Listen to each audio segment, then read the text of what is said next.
Welcome back to the Enough is Enough podcast, where enough is enough. If you're living with or married to a narcissist, we're going to get you the heck out. Dr. David E. Clark here, Clark with an E, your host, your gracious host. Today's topic, the narcissist unmom me, part 2. This is the second part in a series I'm doing in this Enough is Enough podcast on the YouTube channel, and it's based on my brand new series, The Narcissist Unmommed Me, How to Fight Back and Win Your Kids Back. In this war to win your kids back, righteous anger is your friend. Many, if not most, in the Christian community tell you to not be angry and to not express your anger. These people are clueless, wrong, and don't understand the Bible's teaching on anger. If you listen to them, you'll never get your kids back. And all kinds of awful things happen when you hold your anger in.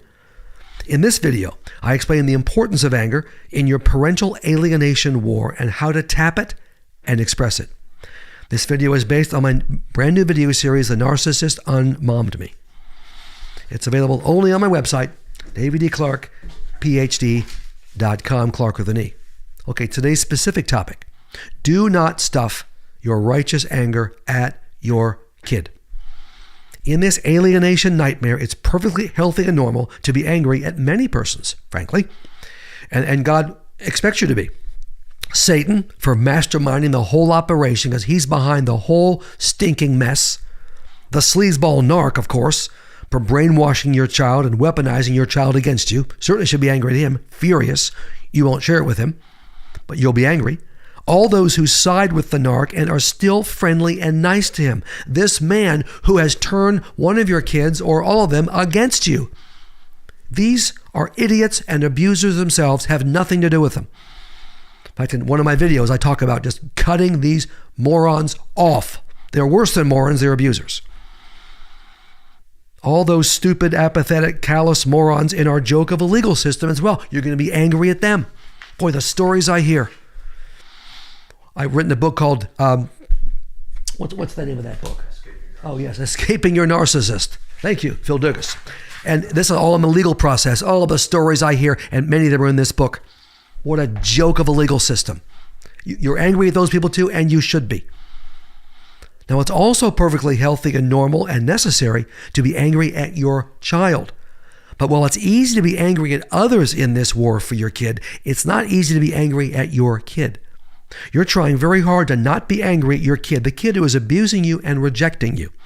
But your righteous biblical anger at your kid is inside you, and it's inside you for good reasons. If you want to be depressed, fearful, overwhelmed, and desperate, keep stuffing your anger. Many in the church want you to stuff your anger, and you certainly can't be angry at your child. You are anyway. I'm asking you to acknowledge it and express it, not with your child directly, but to others. If you want to be energized, determined, focused, and productive to be a warrior, like this lady here in the cover of the new video series, stop stuffing your anger. God wants you to express your anger. He could have made us as human beings without any emotions at all and without anger. He didn't do that. And we see throughout the Bible examples of God being angry, Jesus being angry, many characters in the Bible being angry and expressing it. In this video, I'm going to help you tap into your anger, your righteous anger. I'm good at getting people angry. Ask the Blonde. It's like a gift. Anyway, in my ebook, Codependent Hell, I go into great detail on the Bible's teaching on righteous anger, and that's part of breaking your trauma bond. That will be a good resource for you to get, as well as this video series I'm talking about here. But here, I'm going to give you a crash course on righteous anger. The Bible and anger, it is clear as a bell. We find righteous anger throughout the Bible. God is angry at sinners. Jesus is angry at sinners. David is angry at sinners. And righteous anger is taught and encouraged throughout the Bible in many passages. Now, a central, powerful passage on righteous anger is Ephesians 4:22 through 32. Here is what this passage, written by Paul, teaches us. 1, expressing righteous anger is part of your new self, your ongoing transformation into the godly person God wants you to be. Why would Paul, in the midst of a passage and a section in Ephesians, talking about the transformation into this new self, why would he mention anger? Because it's part of the transformative process. 2, expressing your anger is part of being honest and truthful. 3, if you're not expressing your anger, you're lying. 3, you can be angry and not sin. In fact, if you don't express your anger, that's when you will sin. 4, when you express your anger, you deny Satan a foothold in your life. Look, Satan is already working extremely hard through the narc and your child to get a foothold. Don't give him any help. 5, when you express your righteous anger, you avoid bitterness, rage, anger, harsh words, and slander, as well as all types of evil behavior. That's what this passage in Ephesians 4 teaches. If you don't express your righteous anger, it festers and it stays inside, and it leads to all these horrible things. When you stuff your anger, all these things happen to you. 6, when you express your anger, you can forgive your child. On this anti-alienation journey I'm taking you on, in the Narcissist on Mom Me video series, you need to continue to express your anger at your child, now not directly to your child, to God and to your support team. If you continue to get your anger out at your child with these other people, you can continue to forgive your child, and that's important. Okay, next, how to get and maintain righteous anger at your child. Here's a few ideas. You'll find more in the video series, The Narcissist on Mom Me. Step 1, verbal venting. Sit down with God and at least one key human supporter. These are 2 separate meetings, one with God, one with your human support person, and vent your anger at your child.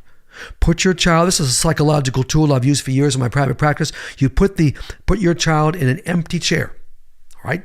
And visualize the child being in the chair across from you, and you let it fly. You're talking as if you're talking to your child. Of course, your child isn't there. Doesn't make a difference. Psychologically, after a minute to a minute and a half, it's as if your child is sitting there, and it works. God will make it work. And when you're venting your spleen, there's no holding back, no excuses for your child, no justifications for your child's behavior. In these venting sessions, you're blaming your child, not the narc. Talk through what your child has said to you, what your child has done to you up to now. Vent your spleen. It's raw, it's totally honest, it's detailed. Don't mention any hurt or sadness or devastation, only anger. How dare you? I am furious with you. My worst enemy wouldn't treat me this way. After all I've done for you as a mom, you would never say this to your child, but this is how you're feeling, and you're venting it to God and to a very close person, humanly speaking. It may take several meetings to get all your anger out. Take the time. Pray that God will help you wash out all your anger up to now. He'll do that. Step 2, I want you to write a letter to your child. You're not going to send it. This is a letter you're going to read to God and to your support person. And if you have a Christian therapist, you'll read it to your therapist. Use paper, regular paper, because the act of putting words on a page connects you to your anger, and that's important. This isn't a word processing thing. This letter is the written form of what you have verbally vented to your child.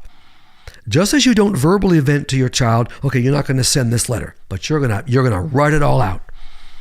It's raw, it's visceral, it's from the gut, it's brutally honest, like vomiting on paper. Dear Timmy, dear Susie, maybe not even dear, this is what's happened, I'm furious, I can't believe, how could you, all that important. You don't express this, it will fester in you and it will destroy you. Let your anger and rage pour out of you. Write out specific events, specific times when your child abused you and treated you terribly. You will never forget those times, will you? You don't write them all out, that would be too much paper, but you write out key ones. Write as much as you need to. This is not an outline, it's not a list, and it's not a summary. This is a complete novel. It could be 40 pages long. So be it. That's fine. When you finish the letter, read it to God, just you and God. You always involve God in the healing process. And then read it to at least one of your human supporters, ideally to a best friend, maybe your new spouse, or a close friend of the same sex, and to your Christian therapist. That would be great.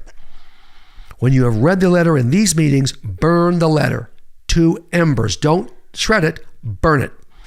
The verbal venting and letter will clean out your righteous anger up to now. And these actions will set the stage for your continued expression of righteous anger as you go along on this journey. There'll be other times, many other times, when you'll be angry at your child. Perfectly normal. Got to keep cleaning it out. Which brings me to my next step. Step 3, continue to get your righteous anger out. Your child will continue to abuse you, to do the narc's bidding, to reject you, to make you suffer, and you will be angry, and you should be. To keep your emotional system clean and stay physically, emotionally, and spiritually healthy, you need to express your anger when it comes up, as Ephesians 4 teaches. As it comes up, you express it as soon as you can. Journal it, write it out to get it out, and you'll do a lot of writing. Maybe even every day as things come up in you. Your child may have cut you off and you have no contact with your child. And so they're not attacking you directly. You're still going to be angry at times, and that's perfectly normal. Vent to God and to key members of your support team to get your anger out, and you'll do a lot of venting too. As we learned in Ephesians 4, 22 through 32, by expressing your righteous anger when it comes up in you, you clean it out so you don't remain angry. The crazy thing is, when you stuff your anger, that's when you remain angry and get bitter and resentful and do a lot of other nasty, destructive things. That's the dumb thing about all these Christians, pastors, even Christian leaders, Christian media people, friends of yours. You know what? They're clueless. They want you not to be angry. They think it's a sin. It's not. And they want you to stuff it and never share it. That will destroy you. They're wrong. It's when you don't express it, it will kill you. So as you get angry, and you will a million times in this war for your kids, get it out. If you say to me, Dave, boy, I am really struggling, and you're honest, I'm really struggling to get in touch with my anger and express it. Okay, no worries, that's normal too. Maybe it's your personality or there's some block inside. That's why I wrote Codependent Hell. If this book doesn't get you mad, nothing will. That's why I wrote it, to tap your righteous anger. So pick this resource up too, ebook of mine. Codependent Hell and my video series, The Narcissist on Mom Me, which this video is based on, are all on my website, along with all the resources I have to escape the narc and deal with the aftermath. DavidEClark.phd.com, Clark with an E. And if you like what I'm saying, and who couldn't like what Dr. Clark is saying? Actually, plenty. But if you like it, join our anti-sleazeball narc team by subscribing to our YouTube channel.